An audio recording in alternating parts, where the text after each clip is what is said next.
very focused. She's also she's very kind. She's not a bad person. Makikita mo sa pelikula. And so I find her the embodiment of bravery and resistance.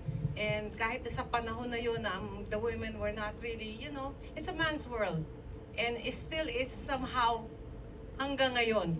But of course, mas nag-improve na tayo now, di ba? Hindi na tayo masyadong katulad nun. Pero nung time na yon, nahirapan talaga ang mga babae na mag-express. Tayo usually housewives lang or take care of the children.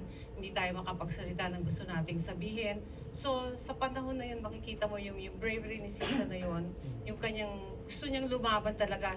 She wanted to really deal a blow to these people, to these oppressors, na talagang inaapi. You can see, sa point of view natin, yung si Sisa, you can see that she is equivalent to the Philippines. Kung anong nangyayari sa kanya doon, yun ang nangyayari sa Pilipinas. So talagang, yun, parang ano siya talaga siya yung, what do you call this? Siya yung ano dun parang, anong term na, anong hinahanap ko? Symbol. Allegory. Siya yung symbol doon ng mga oppressed talaga. It's a man's world in those days 1902 yan. Pero lumaban siya. Palaban talaga ako, ang dami kong pinatay, right? Enjoy na enjoy ako.